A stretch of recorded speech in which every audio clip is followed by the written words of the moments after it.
And we are back now with spiritual reality. Today's topic: black men killing each other, white men killing themselves. If you listen to the news, if you've been hearing anything about crime in America, you hear two things. One side is complaining about mass incarceration, which is primarily affecting mostly African American men.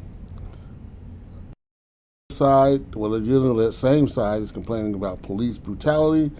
Another side is saying, well, what about all the crime that black people are committing? They give these outrageous statistics about how many black men are killing each other. Well, today we're going to tackle the issue of black on black crime head on. After listening to this podcast, you will come away understanding the truth. As painful as it's going to be for some people, and as liberating as it's going to be for others. So let's talk about it. Ultimately, do black men kill each other at a higher rate? Possibly. Hard to say, really. We really don't know. Now, some people are going to say, what? What do you mean? Look at all the violence in Chicago. Look at all the violence in the black community. Yes, look at all the violence in Chicago. Here's the problem. Chicago has a 17.8% murder clearance rate. The murder clearance rate, that means the number of people arrested for committing a murder. Now, that means 78.8% of the people who have committed murder are still running the streets. Okay? Also, for shootings in the city of Chicago, and I'm using Chicago because that's the city that's always in the news, people who get convicted and stay convicted is only like 5%. So, when we use the term black on black crime, right, the only thing we know based on research methods is that the victims are black. If you're only clearing 5%, meaning that 5% actually get convicted and stay convicted, then you cannot, with any degree of certainty, say that it's black people that are committing the crimes. I'm not saying it's not. What I'm saying is it's impossible, based on any reasonable metrics, to say that, well, this is just black on black crime. How can you say that? You don't know. You don't know who the perpetrators are. You know who the victims are.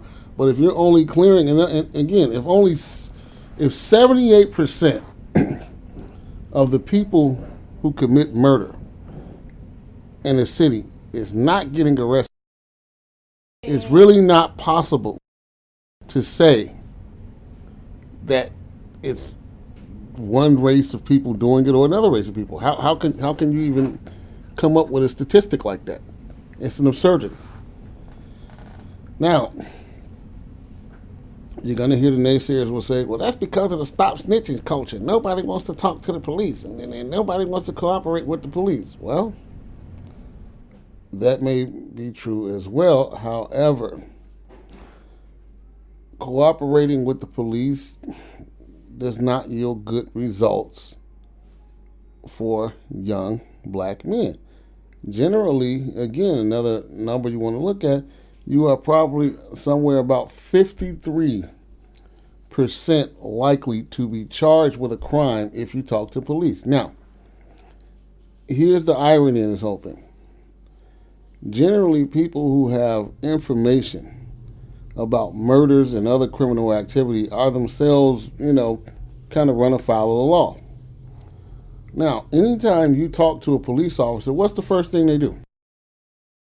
Right? Most people don't know this. The first thing they do is ask for your ID. Why do you think they want your ID? It's because they're trying to run your name and see if you have any warrants. Now, who the hell wants to put themselves through that? Okay, you know something. Nobody knows you know it, but you know it. But the moment you go and try to report it, you're putting yourself at risk. You're putting, your safety at risk, all these things at risk to go and try to report something. And as soon as you do it, what happens? Right? The first thing law enforcement wants to do is run your name and see if you got any warrants. Okay, so that right away means that, it's a disincentive. Secondly, they're going to make you as a person of interest. You are far more likely to be charged with a crime that you're reporting on than actually them going after the person that did it, because they're not looking for the perpetrator. They're looking for a solution. Police and prosecutors and judges could care less if the person that they lock up is the right person. They don't give a damn. They just want a conviction. It is not uncommon for prosecutors to know that a person didn't do something or know that they don't have any evidence in a case to still seek a plea deal. Why? Because they're only concerned with the conviction. To them, the conviction says, hey, we did something. Doesn't matter that we're leaving 78 or 80% of the killers still on the street. I got my conviction. Doesn't matter that it was the wrong person. I got my conviction. Now, that's common in the African American community. They really don't care if they get the right person or not. So, for argument's sake, we're going to assume that a lot of these murders are committed by black people, even though we really don't know, because they're not being convicted. They're not being brought to justice, right? So if you're not bringing them to justice, you really don't know the race of the perpetrator. But just for argument's sake, we're going to say it is. Here's the problem. African American men, particularly, do not have access to high quality policing. They just don't. And as we just got through talking about, if black men go to the police, they're going to get charged with something in most cases. Probably even get charged with the crime that they're trying to provide information on. Because what are the police going to say? They'll say, well, how do you know all this? Well, wait a minute, you know this stuff. Next thing you know, you got a first-degree murder charge, and you were just trying to be a good citizen. So, it's not worth it. Right? It's really not worth it to a lot of people in the community.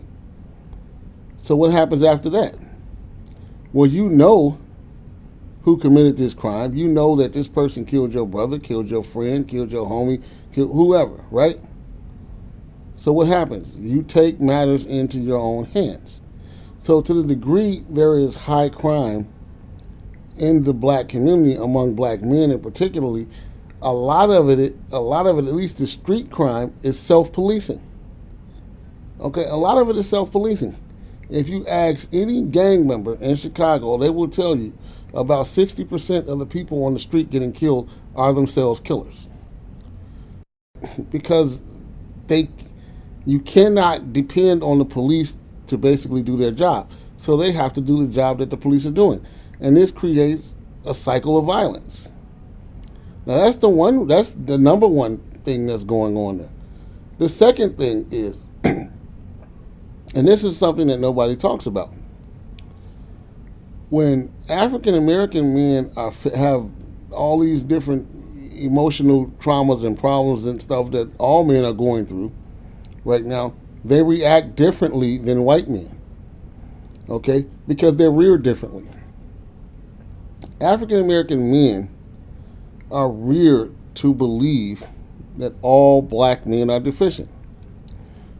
In most black men's lives, by the time they're 18, 20 years old, they've heard, phrases like, oh, these niggas out here ain't shit. Or, they've heard their mothers degrade their fathers.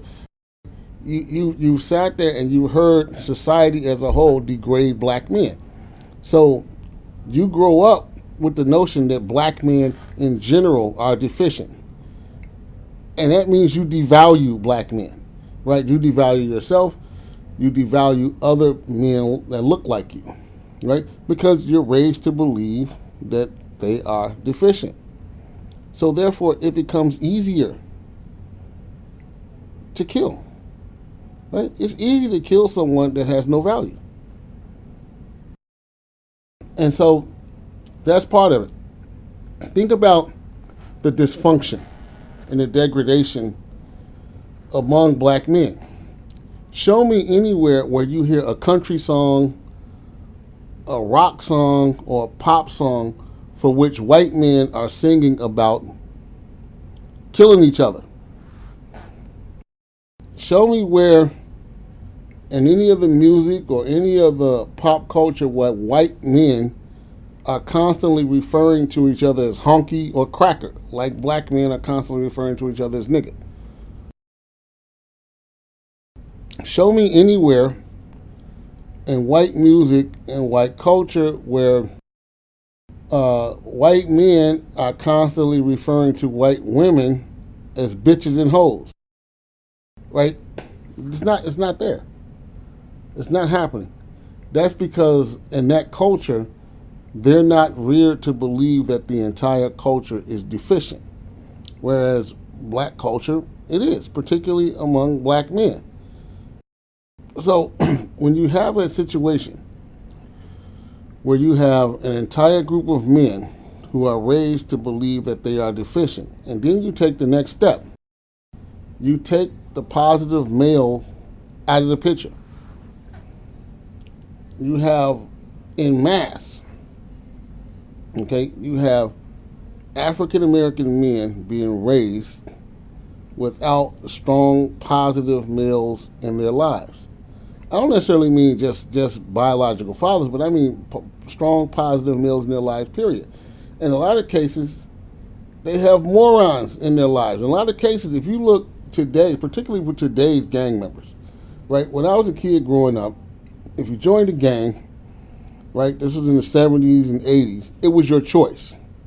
Something you wanted to do. You decided in Chicago, hey, I'm going to be GD, I'm going to be Vice Lord, I'm going to be whatever. Blackstone, Peace Stones, Black Souls, whatever you were going to be. Today, these young kids are born into it. Okay, when you talk to a young man today and you ask him, well, how old were you when you started banging? Oh, I was about 12 years old. That's the answer for most of them. That's about the average age. And then you ask them, well, how'd you get in on it? Man, my uncle put me on, or my stepdad put me on, or I had all my cousins was banging. Some cases, even my mama was a Blackstone, a Peace Stone, a GD, or whatever, right? So they're born into this foolishness. All the while feeling that all the men who look like them do not have any value. So when something doesn't have any value to you, it's very easy to kill them. It's very easy to take that life. Now, on the flip side to that, this is something that does not get talked about a lot because it doesn't make the news unless they're famous.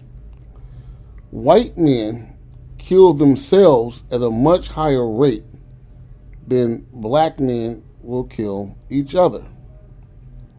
Now, or when a white man does kill, he will generally kill his mother, his wife, or he'll go do a mass shooting. But you rarely see white men simply killing each other in street violence the way black men do. You don't see that a lot. Generally, when white men kill, it's a lot more personal. Like they might wake up one morning and shoot their whole family. And then go to work and shoot up the workplace. Or you might get some of these young white guys who wake up one day and decide they've been bullied all their life and they're going to go shoot up the whole school because these people feel like they're superior to them and they've caused them a lot of pain. However, you don't see white men feeling that the entire white community or all white men are deficient in some way, shape, or form. They don't feel that way. So ultimately, a lot of times when they do start having some of the same emotional problems that black men have, they will take their own lives. The suicide rate among white males, particularly middle-aged white males, is quite high. fact, much higher than that of, say, black women who have the lowest rate, right? And so when we're dealing with these two dynamics, right, we have to begin to ask the questions. Why is one group demonstrating their disdain for themselves or their self-loathing and self-hatred one way, and why do another group demonstrate it in a completely different way? Well, when you look at the issue of black on black crime versus white male suicide, black on black crime has structural issues that make it what it is. Number one, as we talked about before, the low murder clearance rate. The murder clearance rate in the white community is something like 69%. So generally in white society, you get the criminals off the street. Black society, you don't. Not only do you not get the criminals off the street, in many cases, you're getting the wrong people off the street.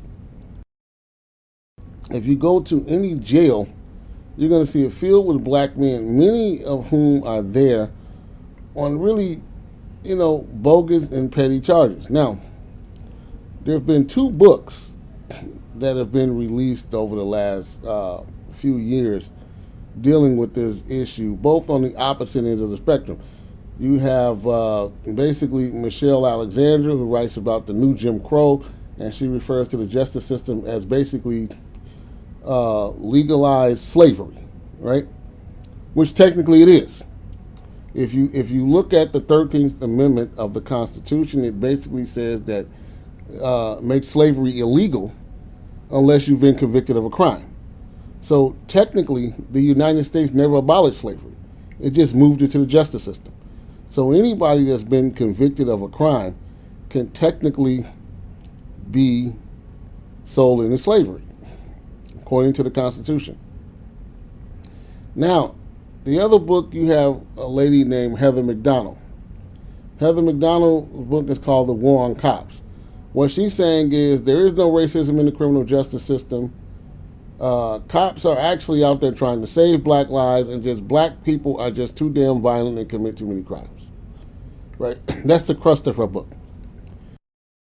In which case, she cites a whole bunch of bogus numbers reported by police departments to back up her thesis. Now, the first thing we have to start realizing is this. Anytime you start looking at data, the quality of the results of the data is only as good as the input. Okay? Now, most people are going to look at FBI statistics to determine crime rates in communities and crime rates among demographics and all that sort of thing. They generally look at the FBI statistics. Well, the FBI statistics are reported by local police departments. Now, most local police departments are corrupt beyond comprehension.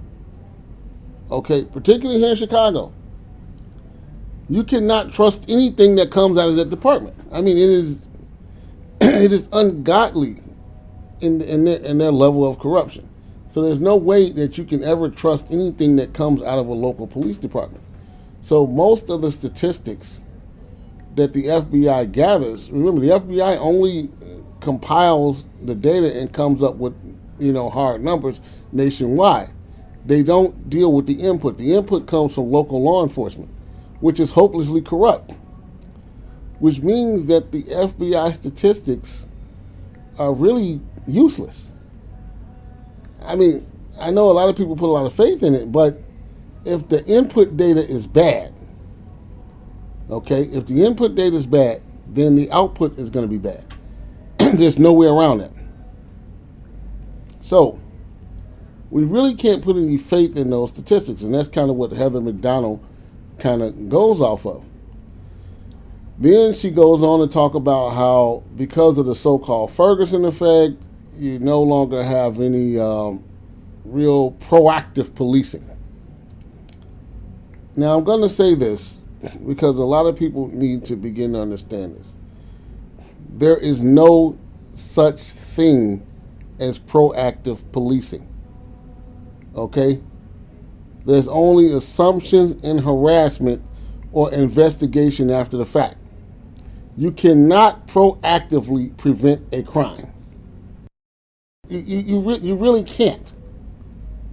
Okay, and if that's the nature and where policing is trying to go into, then it's fatally flawed.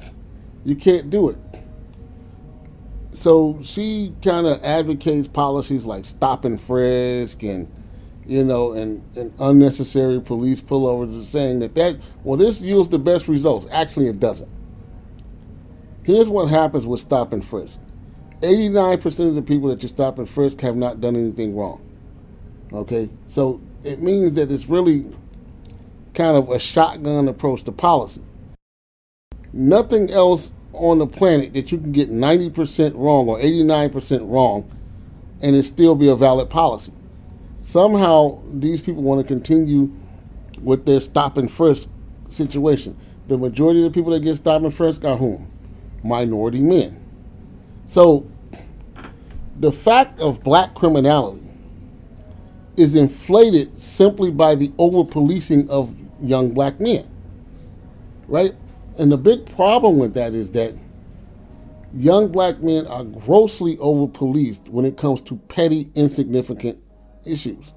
Okay, I know one of the big things in Chicago is what they call a UUW, the unlawful use of a weapon. That means if you got some kind of criminal record, or if you don't have a FOID card, you got a weapon or you got a gun, they really want to crack down on that,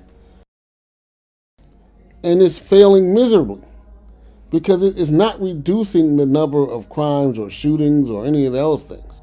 The only thing it's doing is artificially inflating the crime rate among black men.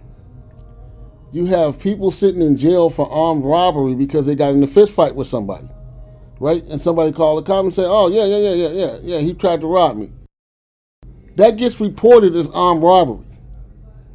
Okay, so it's not a real crime. Most of these crimes that are being reported to the FBI are artificial, inflated crime numbers. They're not real. Now, when it comes to the real stuff, like the murders, and the shootings and stuff like that, most of these cities are woefully inadequate in dealing with those issues. Okay, which again turns around, which makes people have to take matters into their own hands, and it completely destroys the community because now you end up with a cycle of violence in some cases that can go on for generations. Okay, now, so basically, again, what Ms. McDonald does is she deals with half facts, half truths, which is kind of the hallmark of conservative, ideology in general. Generally, conservatives are going to tell half truths because they're only concerned about getting their ideology out. They're not concerned about facts. Now, Michelle Alexander takes a completely different approach. Her view is that the justice system is racist and is used to attack black men. Well, again, partially true. I mean, true to a degree, but again, another partial truth. Not the whole story. There is a high level of criminality among African American men. If you go to any black neighborhood and talk to black men, they will readily admit that there's a lot of violent crime among black men. They just do. Now, one of the things that black men have to understand is that while you're out there, fighting over this neighborhood, fighting over that neighborhood, fighting over this, fighting over that, you're fighting over territory or neighborhoods or communities for which you own nothing. You own no property. They don't own anything. They're living with their mothers, their grandmothers, or their baby mamas, right? But they don't own anything. So what happens? Who benefits from this stuff, right? The only people that's benefiting from the crime that black men are committing against one another are the people that they hate. Okay, the police. You hate the police, but yet you're keeping them in business with the foolishness that's going on in the community, right? You hate the judges, but once again, the judges have a job because of your foolishness. You hate the jail guards. The jail guards and the prison guards have a job because of your foolishness. You hate the prosecutors. The prosecutors have a job because of your foolishness. So everybody is exploiting you and benefiting off of your foolishness. If you look at any jail system like that, it is a house that was built off the foolishness of a lot of young black men. Not just over-policing. Over-policing is a part of it. So in other words, what's happened is this. You've dumped fire on you've dumped gasoline on a fire. That's all over-policing does. It dumps gasoline on the fire. In other words, the circumstances are already right for this situation, for mass incarceration, but then you go to over policing. Now you turn what should have been a situation to clean up the communities. Now you turned it into a complete and total disaster. It's about exploitation now. Okay, it's about how can we keep this group of people living in dysfunction? Why? Because dysfunction pays.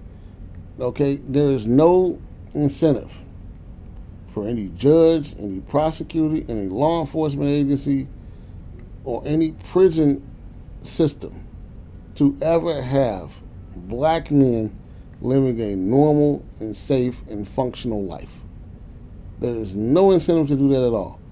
Why? Because they benefit from it.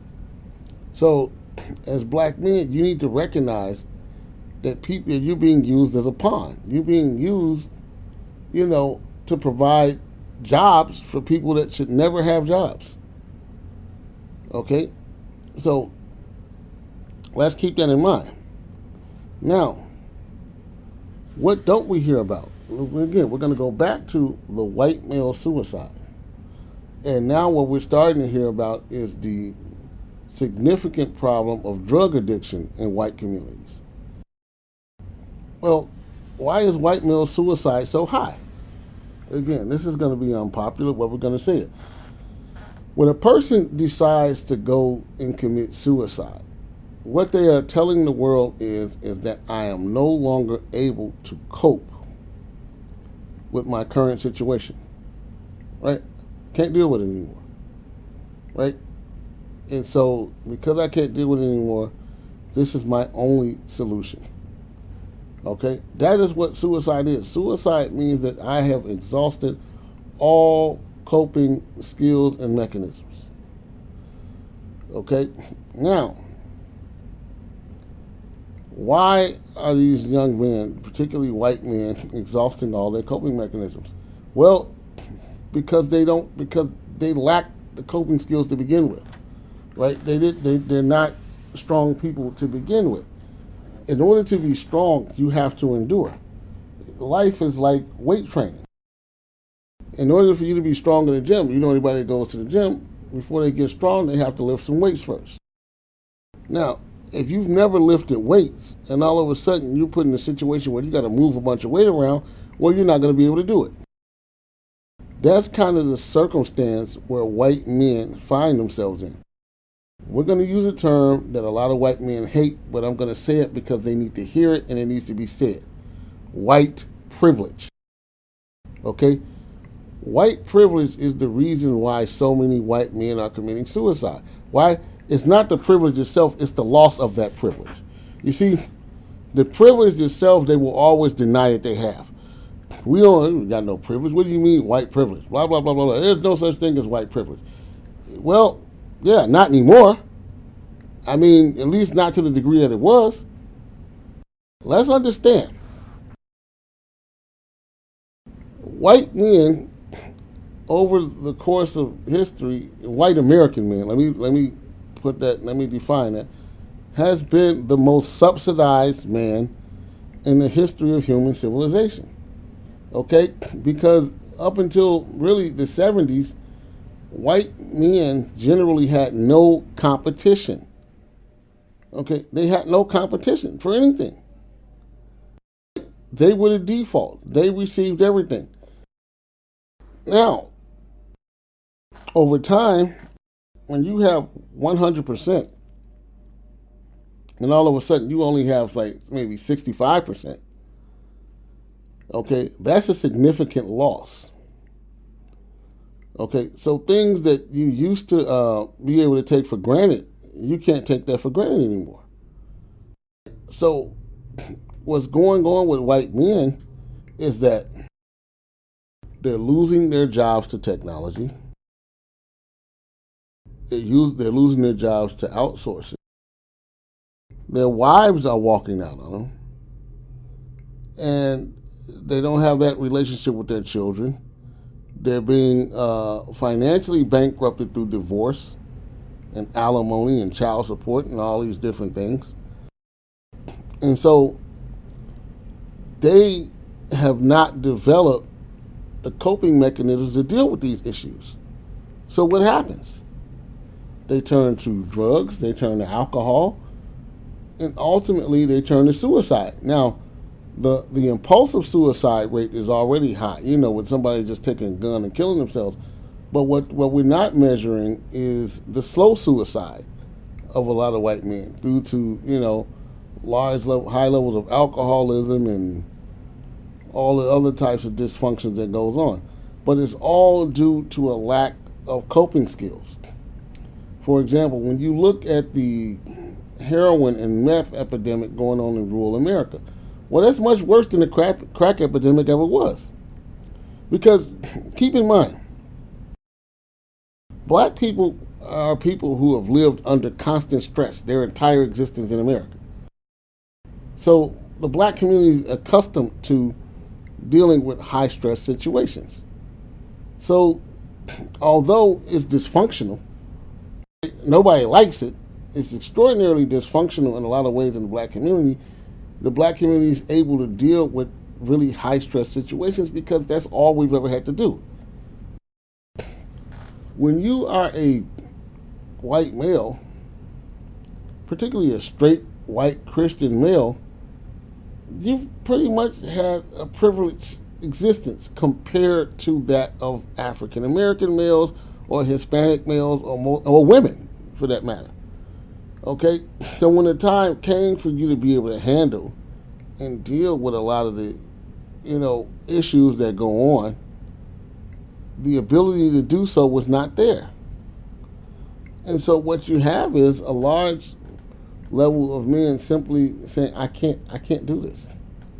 I can't handle this. I'm not cut out for this. I'm not built for this. And they unfortunately and very sadly are taking their lives.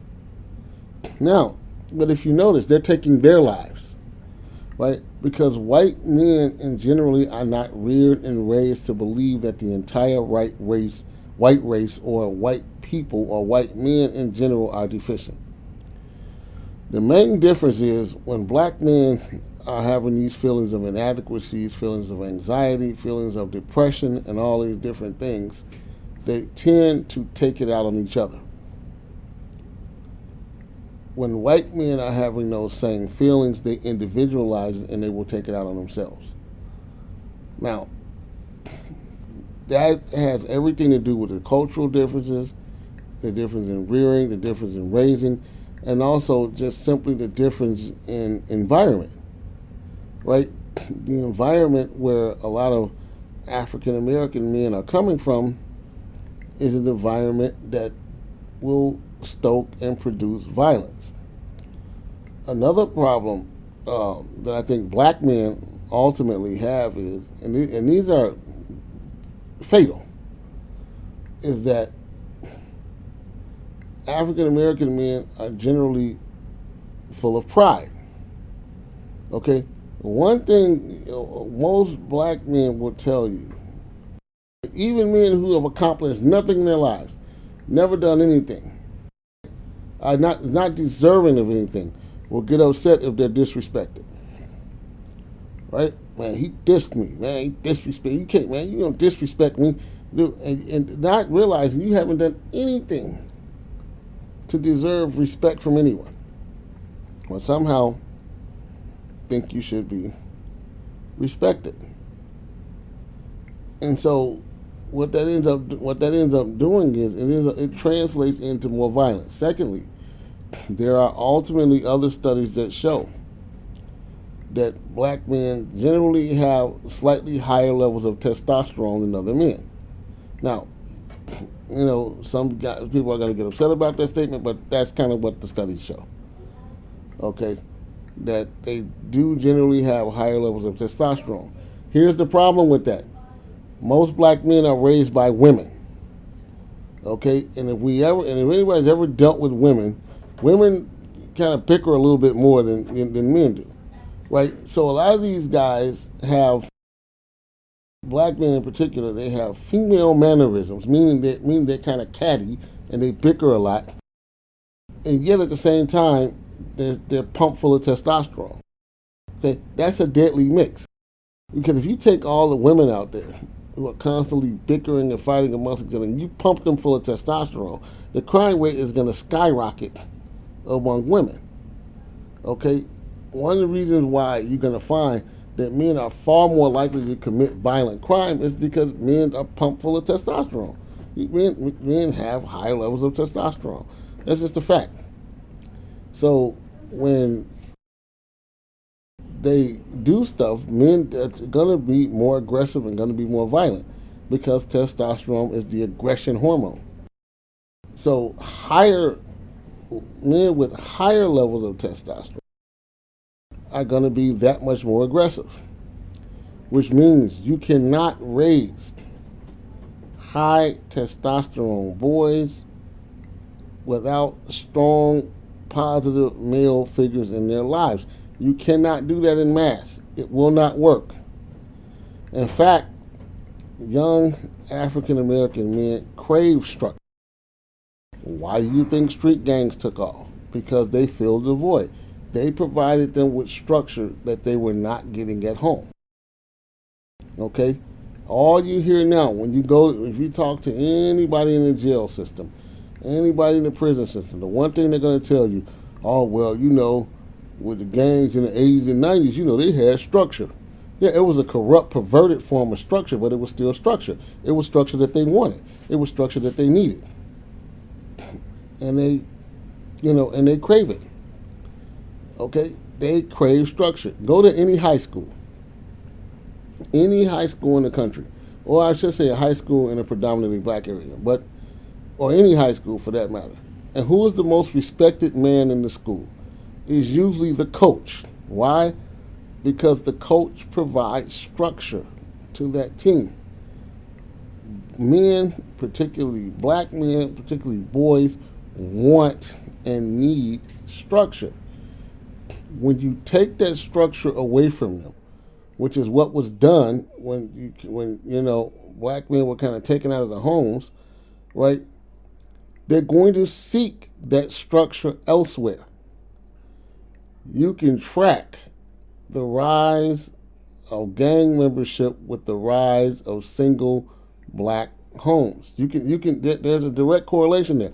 Now, once again, the correlation does not mean causation. In order to have causation, you must have a controlled study. However, there is a very strong correlation between black men growing up without structure and black gang membership, because they look for and need that structure. They want those role models. In fact, without someone to model yourself after, okay, you're going to have a very hard time succeeding at anything. Okay, and these are key differences between African American males and white males. These are key differences. Okay, generally, white males are going to have someone to model themselves after. Okay, so when they fail to live up to the person that they're modeling themselves after, yeah, depression and anxiety and all these other things are going to set in, and they're going to be far more likely to commit suicide. Whereas the black male, in a lot of cases, do not have that male to model himself after. So therefore, when he gets upset, when he's going through the depression and anxiety and all these other things, he's not going to take it out on himself. He's going to take it out on other men like him. right? Because he sees no value in men like him. So these are some of the psychological problems and social problems that are causing a lot of the issues that we're dealing with when it comes to crime in the African American communities and when it comes to, say, some of the suicide among white men. Now, this is not a problem that's going to have one fix, right? When we talk about fixing problems, the first thing they're going to say is, well, there's not enough daddies in the black community. That's true. That's a big part of the problem, but that's not the only problem, right? You have to solve that problem. You also have to deal with the perception of criminality. You have to deal with mass incarceration. And you also have to improve the murder clearance rate. In other words, if you get murderers off the street, the level of murderers will decrease because you're turning people into murderers who otherwise wouldn't be murderers because they have to then go out and get people who've committed murders, A, because they're in danger, B, because they're looking for some kind of justice. So these are things that you have to begin to address and deal with. As far as the white suicide rate goes among white men, again, there's not going to be a one-size-fits-all solution to that either. Okay, you're going to have to first. This group is going to have to develop coping skills and understand the new world that they're living in. The cat's already out of the bag on this. Unfortunately, women are divorcing these men at a higher rate. Unfortunately, technology is not going to go backwards. It's going to continue to go forward. So a lot of these jobs that they were able to depend on, they're not going to be able to depend on anymore. They're going to have to find better coping skills outside of alcohol and drugs. And they're going to have to develop a life outside of the wife that's leaving them or that has left them. It's not going to be just one fix. If I just do this, then everything's going to improve. No, it doesn't work that way. It really doesn't. So this is the first in a series on this issue that we're going to be doing and we're going to be addressing, right? Because ultimately, this is not an ideological conversation. It's a conversation about how we find solutions and how we get better and how we become the best version of ourselves. And the only way to do that is to make an honest attempt to be completely honest with the situation. Ideologues on both sides of the aisle are always going to express their views. That's fine. What we try to do on spiritual reality is that we try to stick with the facts of the issue. That's the number one goal. Because unless you are honest about the problem, then you can't be honest about the solution. So, I am HK. This is Spiritual Reality. Please go to Amazon and check out my book. It's called Soul Sessions, Spiritual and Reality Counseling for Becoming the Best Version of Yourself. I'm HK, and I am signing off. Thank you.